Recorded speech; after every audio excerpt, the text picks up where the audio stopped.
Welcome to Tell Me Your Story, New Paradigms for a New World. I'm your host, Richard Dugan, and I thank you so much for joining us on the radio broadcast at 7 a.m. and 7 p.m. on a Sunday and Monday mornings at 1 a.m.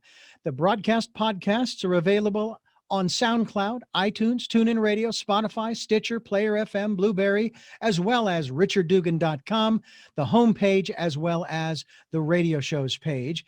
And we encourage you, if you can, to support us financially to keep the programs moving forward and take care of all of the ancillary things through PayPal and Patreon accounts. They are for your security as well as ours. We hope that you will do your part and do what you can if you feel led to do so. We'll even take energetic support as well.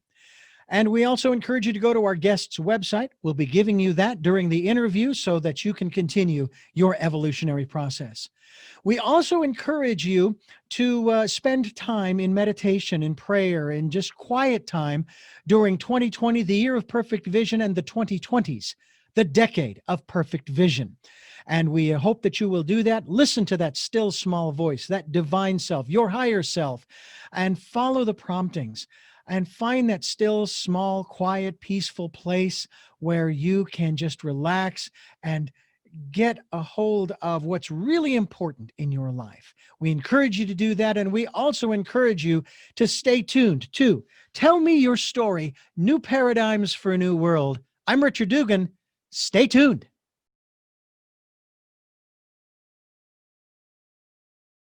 Today, we are going to talk about some keys. You may or may not have them.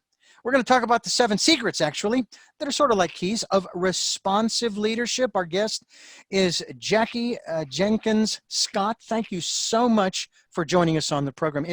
I'm actually very excited to talk to you about all of this. Thank you. I'm delighted to be here with you and excited to have this conversation.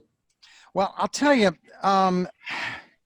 the subject, or the conversation, I should say, of leadership, let alone responsive leadership, has obviously been on the minds of many people, not just in this country, but around the world, probably more importantly in the last 4 to 6 years.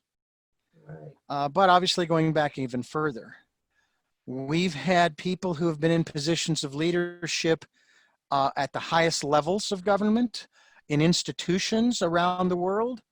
And I will tell you that as an operations manager for nearly 40 years at different stations, the first station where I was the operations manager, I took on, and this is the phrase I used, I took on what I referred to back then as the Hitlerian mode of leadership.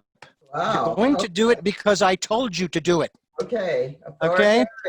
Yeah. I also found out that that didn't work. And so I shifted. And I said, okay. You wanted to be a responsive leader. Exactly. So I said to my coworker who refused to do the task I asked him to do, I said, okay, I need you to do this task because the rest of the staff needs blah, blah, blah, blah. The client needs blah, blah, blah, blah. And you know, kind of really toned it down.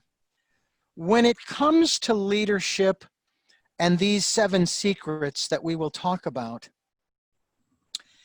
is everyone born with the potential for leadership, or is that something that is in the DNA or in the genetics of that individual? You know, there's this saying that a lot of people say, you know, everyone is born with potential. Everyone is not born with opportunity. And so we all have potential. And I think if you think back to your childhood, we can all think about somebody in our class, in our group, these little kids who were clearly what I call negative leaders. They had negative energy that could really change the whole room, that could change the whole group. So, you know, that was potential to be good, or that had the potential to be negative. But we talk about it in education a lot, that we all have potential. We all don't have opportunity. If one is given the opportunity, what are those opportunities that are needed for one to become not just an effective leader, but also a responsive leader? Yeah. What are the opportunities needed? Richard, when I started thinking about my book, and this is after decades and decades of being in leadership roles, really starting from high school, and I even throughout in college, I was, leader in my sorority. I always had some leadership roles, and became a leader of a nonprofit organization, in my early 20s. And so I think as we season, as the young people like to say, we mature, we have some opportunities to reflect. And people would always ask me, why don't you write about leadership? You've been in these different roles. You've taken on some extraordinary leadership opportunities.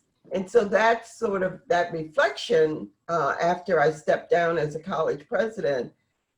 It gave me an opportunity to really reflect on my career, reflect on leadership and what I think about leadership, recognizing that, if you Google the word leadership articles, there's over, thousands and thousands of articles on leadership, thousands and thousands of books on leadership. And we know that people have been writing about leadership for centuries. So I'm thinking, well, what do I have to say that's different? And I really started off by thinking about, first of all, what drives leaders? And I've come to the conclusion that it is really our core values. It is really, we are who we are because of all the experiences that we have had in our lives.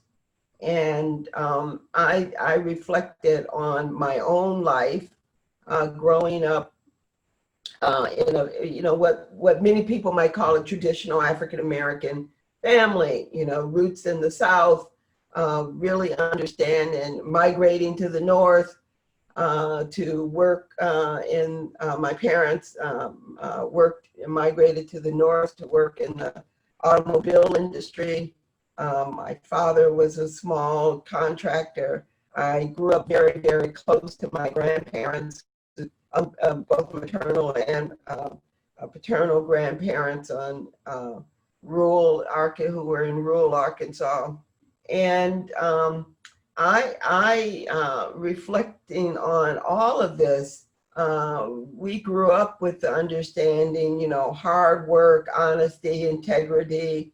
As an African American, we grew up with this notion that we had to work harder, we had to be smarter, we had to, work twice as hard to get half as far along. All of these things were kind of ingrained in me as a young person, understanding the value of God, and all of these things sort of shaped the person that I became, starting as a young child. So we all have some experiences that shape our lives. And so I thought about what are those, key attributes that I think contribute to what I call responsive leadership, Richard, which is, in my judgment, responsive leadership really talks about how we make decisions, and it's based on the humanity of the people that we are engaged with. Our company, our organization, our club, our group, whoever it is we have, our team, whoever it is we have responsibility for.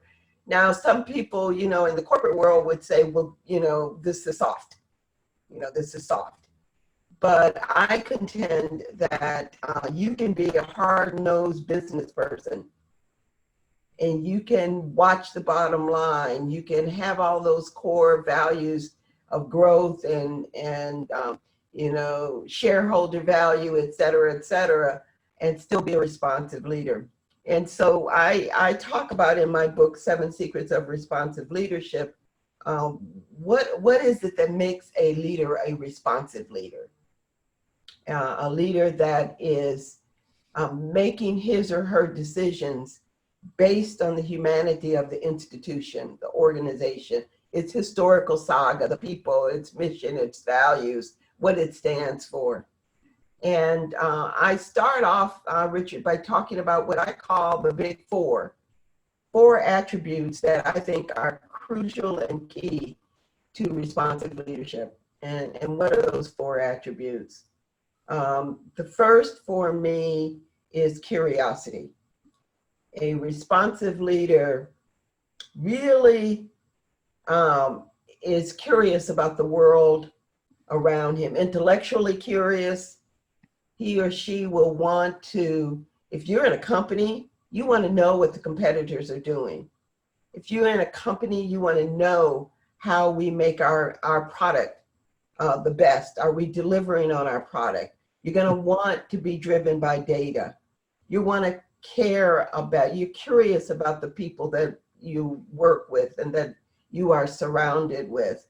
So curiosity drives the ability. Second of all, my second big 4 is humility. If you're not curious, it's hard to be humble. Yeah. And you understand that as a leader, you don't have all the answers. You found that out in your first example when you talked about your colleagues, with your authoritarian approach, and you found out that that's not going to get you success. So humility says, you know what? I can learn from some other people. I can, I really welcome the idea of surrounding myself with people who are smarter than me. That's one of my core rules, that I've got to find people and surround myself with people who are smarter than me. And that's humility.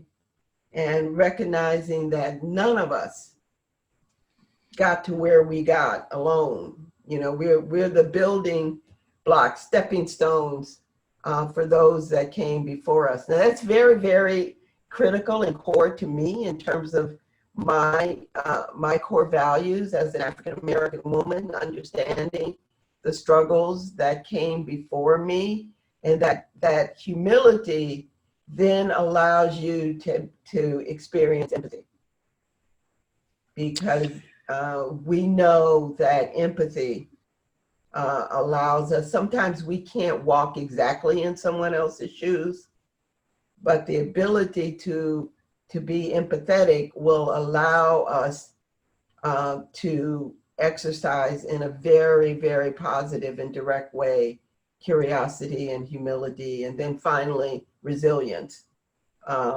This ability to understand that this too shall pass, that we have to step in and keep stepping, and we'll get through this. So those are my 4 kind of core values, Richard. And when I talk with people, I ask, and so I will ask you, my friend, what do you think of those core values? I think they're great. Attributes? I will say that I had an experience this morning, as prior to our conversation, where I did not show real leadership qualities as I was driving my wife to her job before walking to work. And I got really upset at somebody, and this was in a parking lot, because I for some reason, I can't say that I always follow the rules, but I'm a stickler for them. And I was waving this person on, saying, please move so that I can move. And they were waving me, saying, no, go ahead. And they were being nice. And my father-in-law, my late ex-father-in-law, when he was teaching me how to drive, I was 38 at the time, by the way, he told me, whatever you do when you're driving, don't be nice. Now, that doesn't mean be mean. Now, here's the reason why. He says, because being nice will get you killed. He Mm. says, when you start being nice, you're not following the rules of the road. This is what he meant.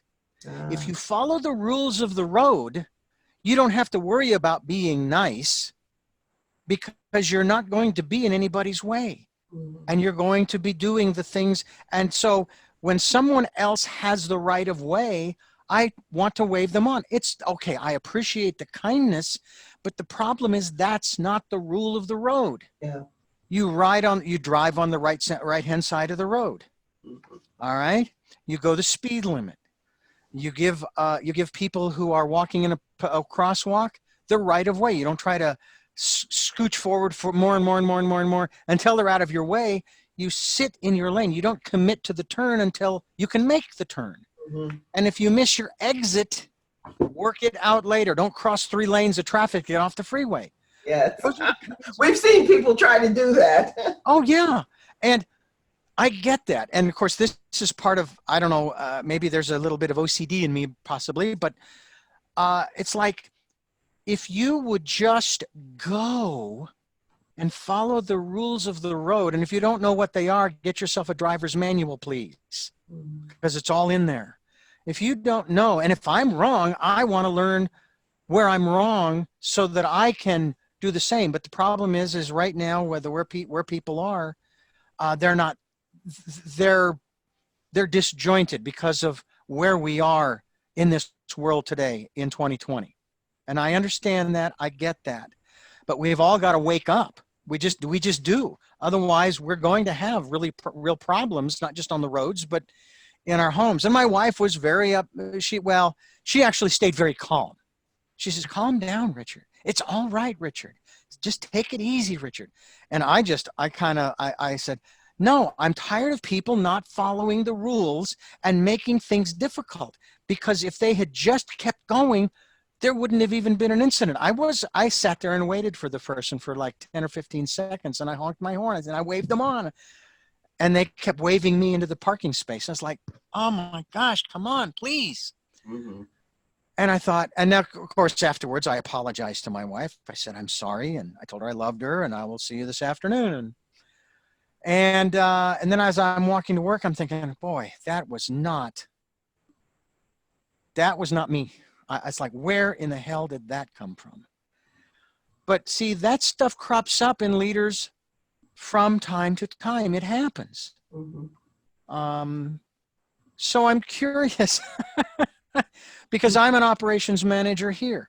I do production for people. I produce audiobooks. I record interviews such as this one, but I do this for other people as well. I record their interviews and produce them. And my boss has sort of instilled, my current boss has instilled in me the concept of this is our philosophy here at this station. We're here to serve. Mhm. And Leadership. yeah, There's a whole philosophy of yeah, leadership. It's called servant leadership, which is basically the role of the leader is to be a servant. yeah. The role of the Uh, leader is to serve. and that's part of the problem. I not so much with me because I do try every day to embody that, but there are those moments like I just described where, okay, I understand the whole thing about an act of kindness, but this, from my perspective at that moment, this has nothing to do with an act of kindness from my perspective. And yet, maybe from that person's perspective, that's what they were trying to do. Yeah. But the universe has a beautiful So way. are you saying that in this moment, in this incident, you lacked empathy? Yeah, yeah. Yes, I would say I did. I lacked empathy because I was frustrated already because we drive a truck and it doesn't fit into all of the spaces. And I'm looking around for a spot, and we'd made this turn and that turn, and my wife is trying to direct me, but she's pointing her finger, and I'm looking out the windshield trying to see where I'm going. If I said, "Which way do you want me to go?" and she would say, "This way," I went, "This way? Which direction?" you know. And I wasn't mad at her. Don't get me wrong. You Mhm. know. I was upset at the situation, and I'm just thinking that that happens even to leaders where they get upset at a situation, and boy, the universe for me has a beautiful way of giving me my comeuppance when I get too big for my britches. And I Mhm. would have to say that was probably one of those situations. They don't come along very often, but it came up today, and maybe it came up today for a very good reason that we're talking about today, and that's those 7 secrets of responsive leadership, which is the title of your book.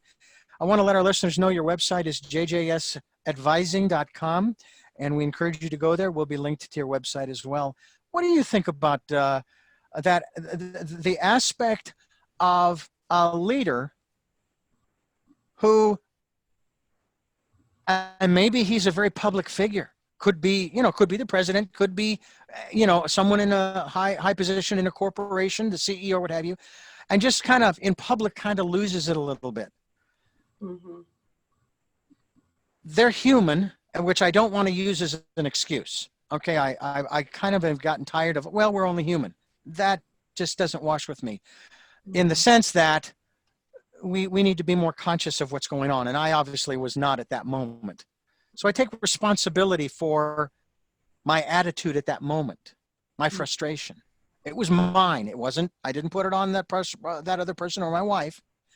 It was, I own it. Mhm. What about a leader acknowledging, not just to self, but even to people who might have been around, I messed up.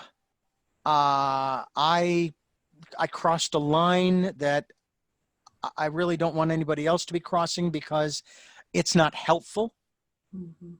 It interferes with the flow of what we're trying to accomplish in wherever we are.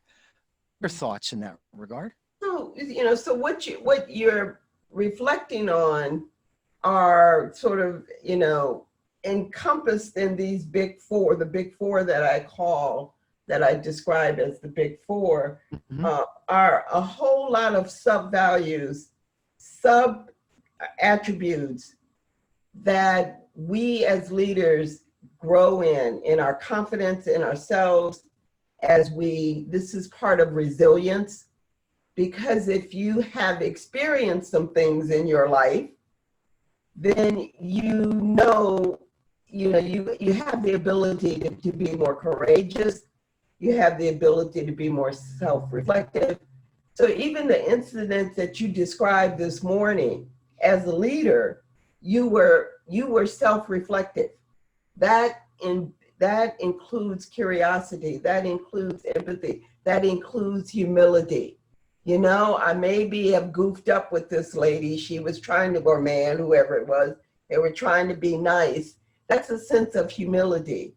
So when we have self-reflection as leaders and we have the opportunity to look at incidents and how they shaped us, how they helped us or hindered us in making our decisions, and when we've made a big mistake in a company, when we have actually screwed up, we have the ability to find out that we're human, that other people have done this, had the same kinds of mistakes. I talk about in my book, uh, in my chapter about opposition and understanding the opposition, that also helps us to understand how we deal with people.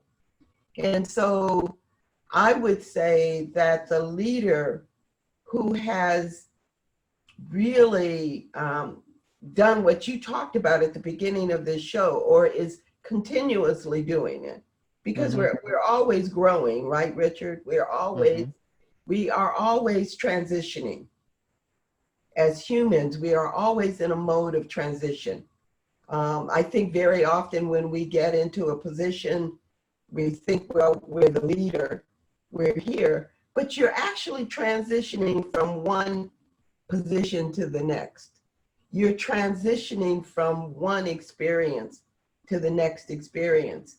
And how we absorb those experiences, how we use those experiences, will determine how we do in the next and the two experiences down the road and so on.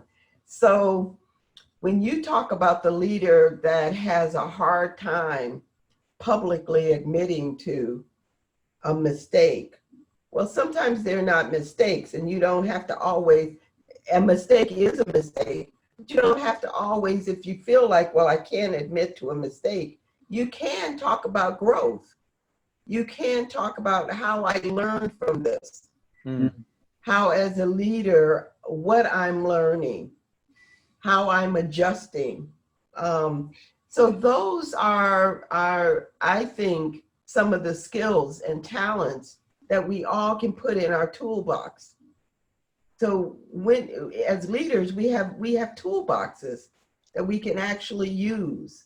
Sometimes we have to use the toolbox of being very, very, some people may consider it rigid. I have to stick to the budget. Or sometimes we can put in our toolbox how we use teams. Sometimes it's the team that will help us to understand how we can make this adjustment or make this move to, advance our organization.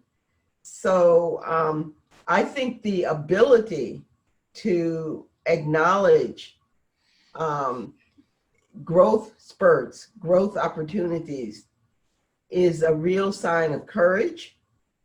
It's a real sign of humility. It's a real sign of resilience.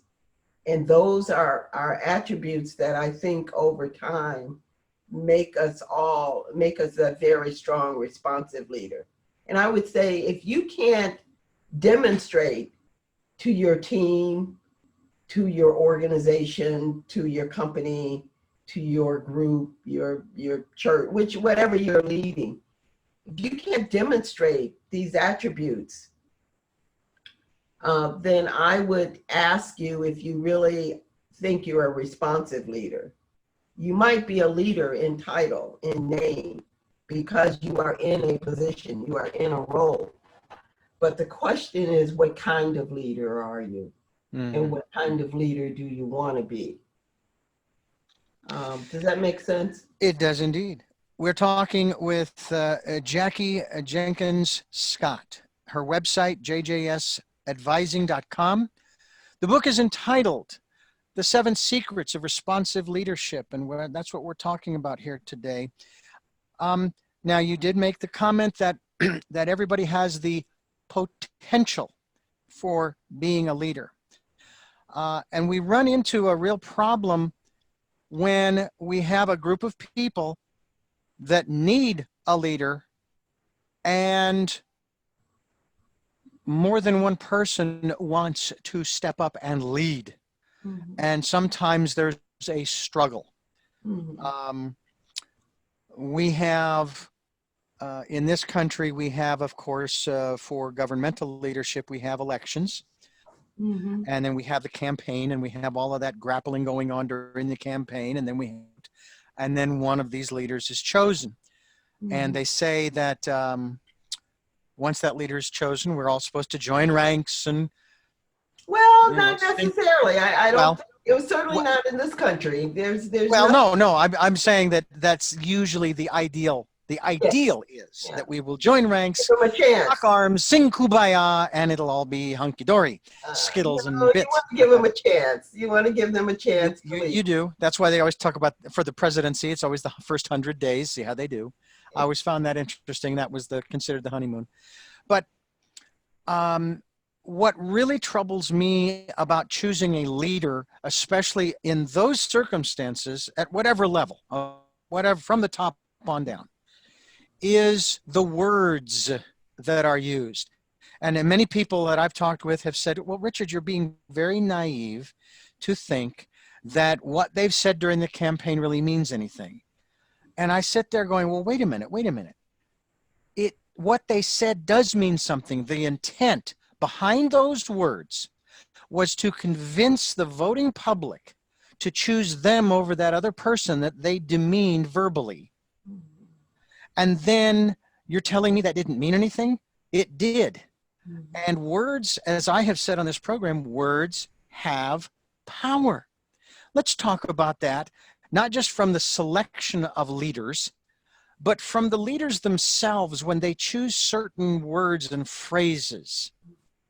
Let's talk about the power of words in the context of being a leader and how important that is to those people who choose, I say, choose to follow that leader. Because some people, they don't choose to follow that leader. Sure. So, you described one situation of leadership, and that is where people are selecting a leader. Very often in the majority of our lives, in the majority of our circumstances that we find ourselves in our own experiences, in our own lives, is we aren't selecting the leader, right? You are, in high school, you get a teacher. That teacher is your leader. Mm-hmm. Or you join a church. The church has a leader. Now, maybe the church will select a leader later on, but for the most of us, on our job, I get assigned to a team, and that team has a leader. That team has a supervisor. That team has a mentor. That team has a manager. Or, you go to work at a company. You go to work for a Fortune 500 company, and you're probably never going to see the leader. You're never going to meet the leader. So, Richard, I would say in the majority of our circumstances in life, we are not, selecting per se our leader personally. Okay. Good point. You made the example of politics where we get to vote in a leader. And we get to do that, whether it's, for your city manager, city mayor, or, governor of your state, or congressperson, or, so every few years, we as the electorate, as the public, get to make our choices known. The great Maya Angelou used to say, something to the effect of, when a person shows you who they are, believe them. So, to your point about elections and about when we are selecting leaders, to me, our experience, our life experience, those core values become very, very important. What are the core values of that person, and how have they shown them to us? How have they lived those core values? That's what Maya Angelou means when she says, when a person shows you who they are, believe them. So if we're voting on someone who says, oh, I believe in, let's just say, I believe in every person in my town should have a guaranteed income. And everybody deserves, $100,000 a year. So if you go to Doha, or you go to certain Middle Eastern countries, the people who are from those countries, that is their life. The first time I went to Qatar, and, every person who is from Qatar has a guaranteed income. So that's their core value. They have that core value. It has been handed down generation from generation. So if the next monarch or king comes in and he says, the men in Doha, and I haven't been there in about 5 years, at that time got something like $75,000 a year. If the young prince who's going to be the next king says, I'm going to take your $75,000. No, that's $75,000 a year. They had a very comfortable core, standard of living. So if you're voting on that, this person has shown you what they believe, who they are, what their values are, what their core values are. So I think that the circumstance that you just described of, the opportunity to vote, quote, vote on your leader, you don't necessarily have to believe everything they say. What you have the opportunity to do, if you're curious, if you are a curious person, you have the opportunity to say, what has this person just demonstrated in this person's life experience? And maybe I'm voting on that as much as I'm voting on what they are saying. Does that make sense? Yeah, I see what you're saying, and it does make a lot of sense. So if in fact the majority of the people, the leaders that we come across are ones that are not elected, they're already in position, and we move into that particular, I'll use the general term, institution or organization, maybe. We take on the rules that are laid before us. We don't go in there saying, I'm just going to do whatever I want. Sure. You know, and by the way, I'll backtrack just a little bit on what you just said about people showing who they really are as opposed to telling you what they believe. I was for about a year and a half in the early 90s, 1990s, ladies and gentlemen, not 1890s. I was I was a member of the Baha'i faith. I learned about their governmental structure at the local, state, national, and international level, and how each of those levels is created. And I found it absolutely fascinating, and it avoided all of the polarization that we experience today. Sure. I'm not sure if you're familiar or not, but they have these. Yeah, I went to in Israel. Their headquarters is in Haifa. In Haifa, beautiful facility. International House of Justice. Oh, I've seen pictures only. Oh, well, you have to go see it. It's incredibly beautiful, very peaceful. Yeah, but I loved the concept of how when they hold elections, you don't campaign. Yeah. You live your life, you behave in such a way that embodies the principles of the Baha'i faith, if you will, or just of common human decency, if you will. And that if people see that and they like what they see, as you just described from, you're paraphrasing Maya Angelou, then you become a member of that body of 9. Wow. And when you are in that body of 9, you accept the rules, the procedures, the protocols. For example, if I had a problem, I would go to that council and I would say, I have this problem, blah, blah, blah, blah, blah. And they would say, all right, give us some time. We'll talk about it and we'll give you our suggestion to help you with this issue. And as they talk about it, when they give ideas for the solution, if you will, or the resolution, whatever it might be, once that idea is put out on the table, it no longer belongs to the individual. It belongs to the group. Oh my. Then when they vote, just as our Supreme Court votes, you may have unanimous and you may have a majority vote and a minority vote.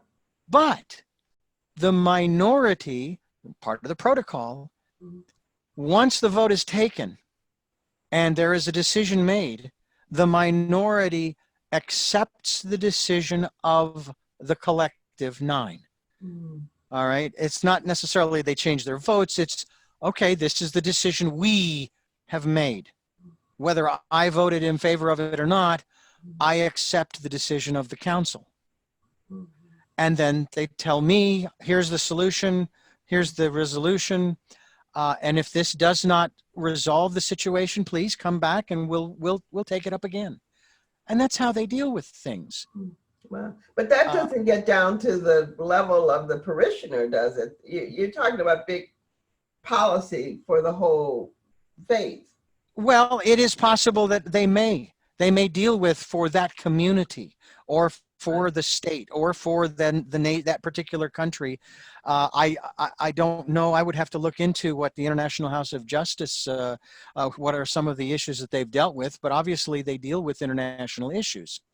So I would say that's one step further, Richard, because one of the chapters in my book is I call it keep your bags packed. Yes. Because when we are in circumstances, particularly professional circumstances, and I heard this, I'll tell you a quick story, Richard. I was a graduate student at Boston University. And this was many decades ago. I won't tell you how many decades ago. But so we had a guest speaker who was at that time, the very first African-American commissioner for the Commonwealth of Massachusetts, the Commissioner of Corrections. So he had come here from another state, and he gave this speech, this lecture to a group of students, and he titled it "Keep Your Bags Packed." Now you would think, okay, so what is he talking about? Basically, he told us, and I will never forget this speech, is that in life, we are going to find times when we are asked to compromise our core values, our core beliefs as professionals. And if you have an attitude, a mentality of understanding what your line in the sand is, how much, because we all have to change and modify and have some flexibility, right? If we're going to grow. But at some point, sometimes we are asked to compromise in a way that, really hits at our core values, and we are unable to be as effective. And that was when he said, you have to have the attitude of I keep my bags packed. And if I have that attitude at some point, because we all have choice in life, we have a choice. And he urged us as students to have the choice of keeping your bags packed, because it will keep you on your toes for knowing what your core values are, how much you're going to be compromised. So if you have a core value that honesty is important, and you're in a job where you have an opportunity to get a little extra money on the side by doing, if that really impinges on your core value, you have to excuse yourself from that opportunity. You have to excuse yourself from that job. And he said to us, this is why I have sometimes not stayed in these very high positions very long, because I would get in those positions and my core values would be tested to a point that I could not sustain my integrity, my sense of purpose, my sense of mission, my sense of who I am. And that's when I leave. So he stayed in that job about 18 months.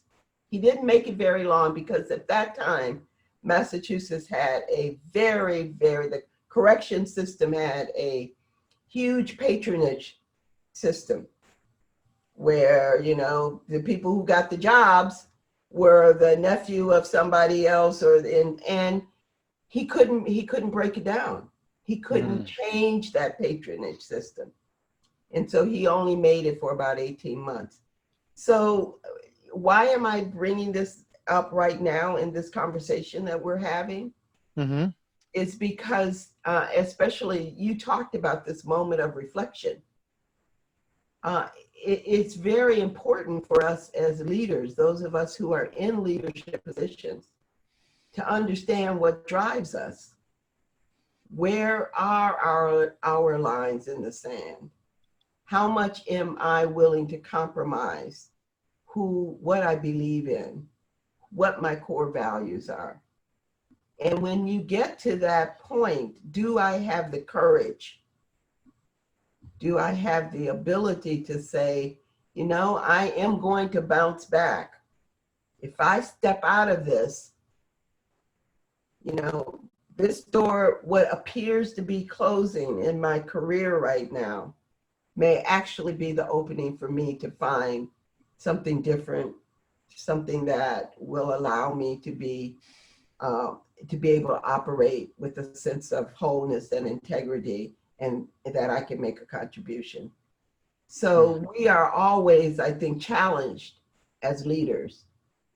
And this business of, that's why I start my book off talking about the big four. What for me, those big four encompasses the core values that will drive us as we make our decisions in our companies, in our organizations, in our schools, in our churches, in our elections, in our public elections. All of us will have the opportunity to look at these individuals who are running to be our leaders. So that chapter in my book, that's my chapter number 3, and I call it "Keep Your Bags Packed." And it is about a mentality, a philosophy, a way of, it's not driving everything you do in your work, because we're all challenged. If we're in a leadership role, if you are a leader that is not being challenged, then I would submit to you, and we can have a conversation about this, that you're not a leader. If you're in a leadership role where you have no opposition, then something is wrong. Because if we're really moving an organization, there will be opposition. And that's one of the other chapters in my book, chapter 5, understand the opposition. So I just bring those two things together for your audience to think about in their leadership roles. Whether you're the leader in your household, you're going to have some opposition. You're going to have some hard decisions to make. Do we go out and buy a new car, or do we save for the new house? That could be a very core value. New car, I look good, I'm driving down the street. Or you say, new car, I can get to work, feel comfortable getting to work. Saving that money for a new house says one other thing about me. I am thinking about the future. I am thinking about where we need to be. And maybe I can't do both. Very, very tough decisions. And so often our decisions, there's not necessarily a right or wrong. Right? Yeah. New car, new house. There's no right or wrong here. It's really understanding who we are, what's driving our decisions. Well, I'll tell you, this conversation is, I think, extremely important for each of us, not just in terms of the leadership that we see out there or see in our workplace, but the leadership that we take on. If we choose to do that. As you say, we all have the potential, but have we, how many of us are given the opportunity? And I've been given the opportunity a number of times. And where I'm at now, I'm sort of a pseudo supervisor, only because the boss, he's obviously here quite regularly, which is a good thing. But I've been working here at this particular station for now over 12 years. And which is a long time. Yeah, something must be working right. Yeah, and I really do enjoy it. I have been given a lot of latitude, especially when it comes to doing side projects and things of this nature, which has been great. Because it, and of course, always the one thing that I remember, not only from the standpoint of his philosophy of, we're here to serve, but also as long as it doesn't interfere with the operations of the business and the station, you go to town. Go for it. Uh-huh. And I know that there are a lot of leaders, supervisors, managers, whatever the name is, who come from so many different schools of thought. And I would have to say that my first commercial station back in 1980, when I started working for a religious station, my boss's philosophy, primarily when it came to doing work, was he lived by, if it wasn't Murphy's Law, which I don't live by, he also lived by the law of diminishing returns. And when I finally understood what that meant, I'm going, what good is that?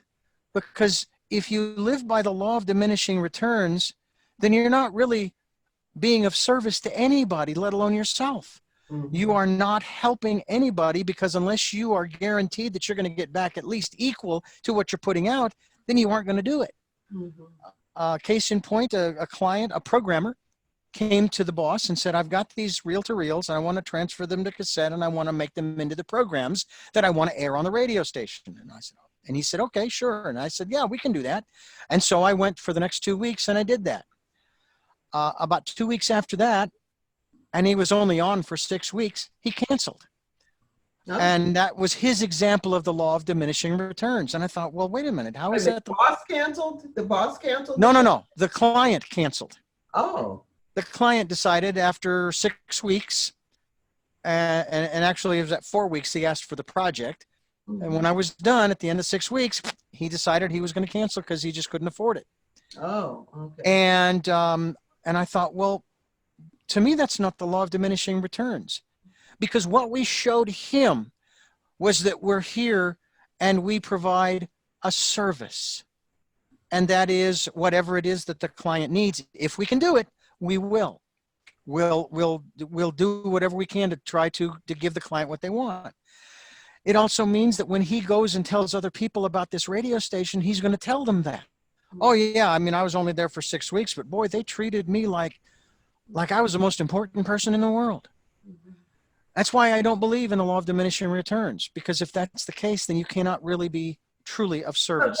Could that have been in a situation, Richard, where there wasn't a clear understanding of what the return was? I mean, did he understand clearly this is the cost and this is, the right. ROI, return on the investment? This it's going to cost this for us to do these, and here's where I'm going to get my return, because that's very often what happens in certain situations that are perceived as not being successful. We had a misunderstanding or we didn't have the enough data, enough information to make a good decision. So he made a very poor decision. It could have been he should have never done this in the first place, because he didn't understand what the investment was going to yield for him. Yeah. Well, I'll use another example.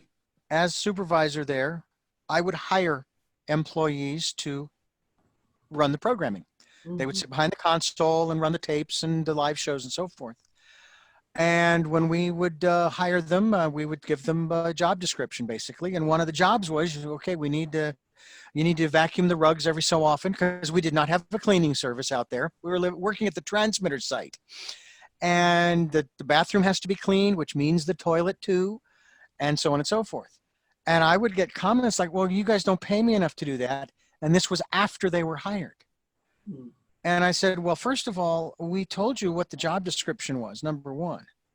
And number two, we have a lot of people that are coming in and out of here, and we need to make sure that presentation is everything. And we need to make sure that our presentation is a polished presentation, clean bathroom, clean floors, and so on and so forth.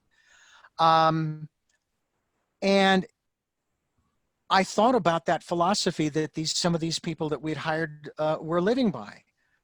And I thought, if I took that position, then I wouldn't be putting out what I put out in the way of service to our programmers and our advertisers and so forth. And I began to take a look at the exchange. See, I personally believe that there is a universal law of exchange. You cannot escape it. If there's a giver, there's got to be a receiver. And if there's a receiver, there has to be a giver. And you are both. You become both. And as I began to take a look at the things that I was doing for that station and the work that I was doing, which I really enjoyed, I began to take a look at what I was getting in exchange. Yes, I was getting a paycheck, but I was making minimum wage. I was making a minimum wage from the day I started in 1980 at $3.65 an hour. After 15 years, I was making $7.35 an hour. Wow. All right. So I could have taken that other position, that other philosophy of, you guys don't pay me enough to go out of my way. I was given the opportunity to do interviews to fill some slots in the evening hours. And so I used to do interviews just like this one. and hundreds of others. And I began to calculate, not mathematically, but just, what kind of exchange is going on here? Yes, I get the paycheck, but gee, I've been given this opportunity to do these interviews, which I really enjoy. I get the materials, whether it's a book or a CD or whatever it is. I get the contact. I get the conversation. I get the connection, the relationship with this new person. And over 15 years, it was hundreds, if not, I don't know, a couple thousand, maybe more. Mm-hmm. And I started to tabulate it from that standpoint. Yeah. What am I getting back that isn't coming through the paycheck? Now, as I said, the law of the universal law of exchange, it exists, it's there, but it doesn't necessarily come back the way you think or expect it to. And I'm wondering about instilling that kind of perspective into the people that you might be leading that are in maybe small businesses, small organizations, Sure. and so forth. Well, I think that part of, leadership is really understanding having a clear understanding of the environment that I'm operating in as leader. Some environments are much more structured. Some environments are not structured and they need structure. And so the workers are really get frustrated because there's not structure. Some environments have too much structure. We have a heavy-handed. So in that circumstance that you described, even though you told the person that you were hiring, this is what's expected. Everybody does clean the bathrooms. If it's not perceived as equally distributed, this work of cleaning the bathrooms, vacuuming the floor, or whatever. So maybe in that circumstance, we needed to use the toolbox that's in our leadership toolbox of structure. And, sometimes the team has to have clarity about roles and responsibilities. So maybe it's something as simple as we clean the bathroom 3 times a week, and here's the rotating schedule. And that structure also creates responsibility, it creates accountability, it creates the ability for us to make an assessment and to evaluate who's doing what they agreed to do and who isn't.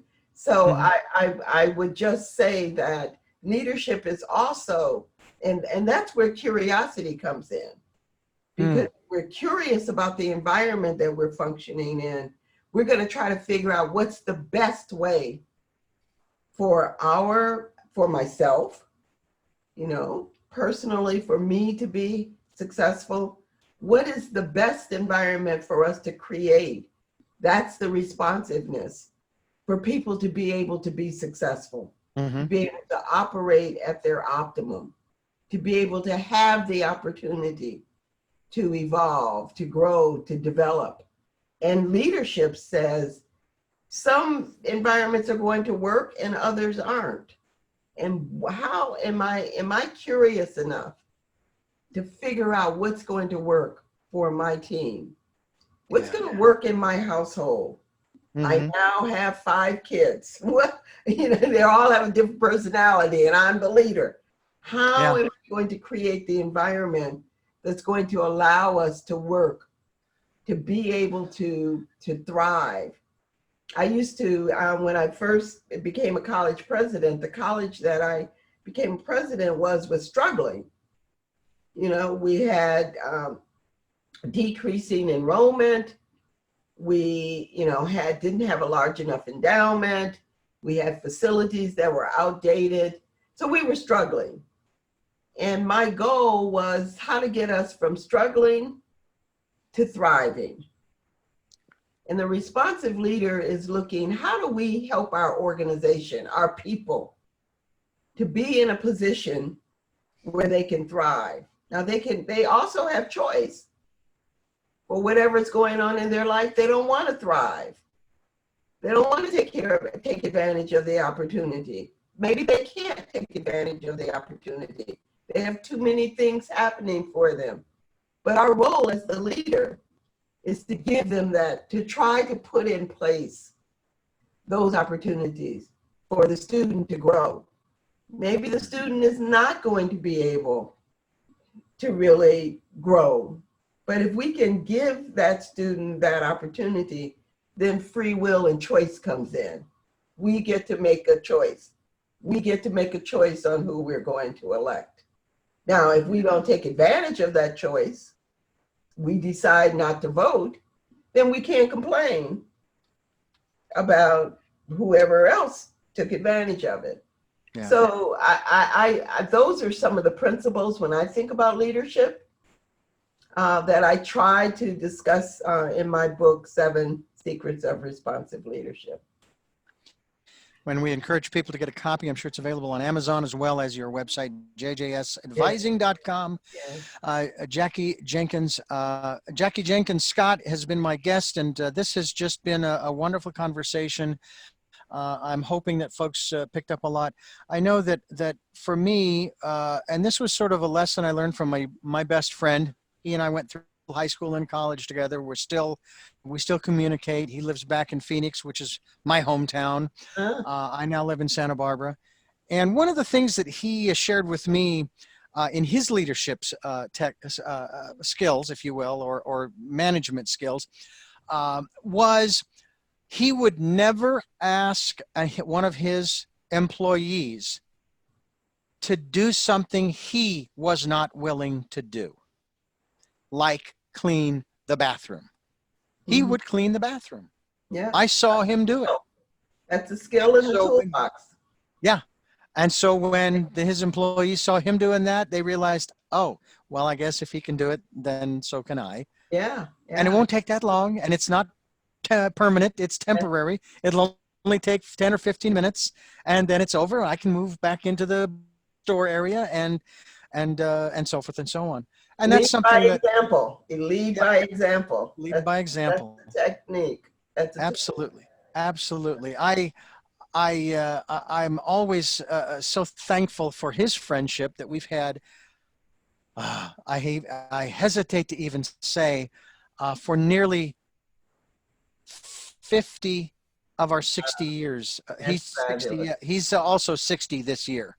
Mm-hmm. I just turned 60 myself, and it's been a lot of fun. He and I've even swapped stories about some of our foibles and some of our successes and so forth. One of the things that I have come to realize too, Jackie, is that one of the most important rules that I have tried to live by, just as someone who is in service to others, is that I am not doing this to be successful. I am doing this, especially if it's in a project for someone else, and 9 times out of 10 it is. I am doing this to make them successful, because if they're successful, then I'm successful. Yeah, that's a good point. And so I guess one of the things that's called empathy. Yeah. I guess one of the things I'm going to need to do is I'm going to sit down following this interview. I don't know who that person was this morning, but I'm just going to kind of send out a little prayer, a little energy, and thank them for their consideration, their kindness, if you will, and forgive me for my rudeness, as well as, I guess, forgive myself and say, hey, you know what? It happens, and you're gonna, you move on. You move on. And life is still good. And you used an interesting phrase just a few minutes ago that I use as well. Different word to start with, but this program and what we're about with Tell Me Your Story, New Paradigms for a New World, is we're wanting to take people from survival mode to thrival mode. And through these techniques in your book, The 7 Secrets to Responsive Leadership, that is a good start for anybody, I would say. And I thank you so much for sharing your story. And I do have three final questions for you before we wrap up. But I want to remind our listeners that we're here on Sundays at 7 a.m. and 7 p.m., Monday mornings at 1 a.m. We do stream live at richarddugan.com, and the podcast broadcasts are on SoundCloud, iTunes, TuneIn Radio, Spotify, Stitcher, Player FM, Blueberry, and many other locations. If you can support us financially, we have PayPal and Patreon accounts for your security as well as ours. And please get involved with 2020, the year of perfect vision, and to spend some time, as I'm going to do later, to find that peaceful, calm place, maybe even a place of forgiveness for self, for some of the things that we've done to ourselves, and maybe we've kind of acted out to others. I even owe not only a debt of gratitude, but also an apology and asking forgiveness of my wife, because she had to deal with that, and she shouldn't have to deal with that. That's just not good. So take some time here in 2020, the year of perfect vision, to do that. So the first of three questions that I have for you are, number one, who is Jackie Jenkins Scott? Oh my goodness. Am I supposed to answer that in 1 second? Well, I am a mother, I am a daughter, I am a role model, I am a leader. Jackie Jenkins Scott is many, many things. First of all, I'm an imperfect human trying to be a good person. I guess that's a long answer. Wife. What is it that you hope to or want to achieve through the work that you're doing now? I think, what we all strive for is to be of value and service. And so I hope that if any way I can, in the organizations that I have touched, the people I have come across, I can be of value and service. Then I think, that's all we can ask for. And finally, what is your life's purpose? Oh my goodness. What is my life purpose? I think we're all struggling to use our experiences for the good. At some point, we want to feel at the end of the day, we have been of service, we have made a contribution, whether it's to an individual, to a person, to a community. So I guess I would say to be of service. Well, Jackie, I feel led, as often on this program, because the universe is the one that asks the questions. I'm just along for the ride, okay? Is there anything that you would like to add to what we've talked about thus far? Any message that you would like to leave with our listeners to help them to either A, become a better leader in whatever capacity in life they might be, or B, to understand the role of leadership as they may be under, if you will? Wow. Well, I think if we keep seeking, if we keep asking questions, if we remain curious, if we remain humble, if we remain empathetic, and we remain resilient, the most important thing is that we feel like we are continuing to grow and to be better and to get better as people, as a human being, as a leader. And that allows us to remove from ourselves the feeling of guilt, because I think that's one of the biggest things that holds us back, is that we feel guilty that I haven't done enough, or I should have done this, or I didn't do that. And so that ability to continue to seek perspective will help us to grow in our leadership journey. Well, thank you for that. I've got to work on that then. Well, we're all working on it. I know, we all are. That's one of the things that I share on this program regularly. I haven't got it down yet, folks. I don't care how many interviews I do and talk with people. By the way, just so you know, you have been my therapist for the day. And I Well, it was appreciate an it. honor Okay. to be your therapist for the day. It was a great honor. Well, thank you. And I thank you again for joining us. And I thank you for listening to Tell Me Your Story, New Paradigms for a New World. As I say all the time, we are giving you choices and knowledge of those choices to help make your dreams come true. And until our next broadcast podcast, love to Lal. Wow. Great.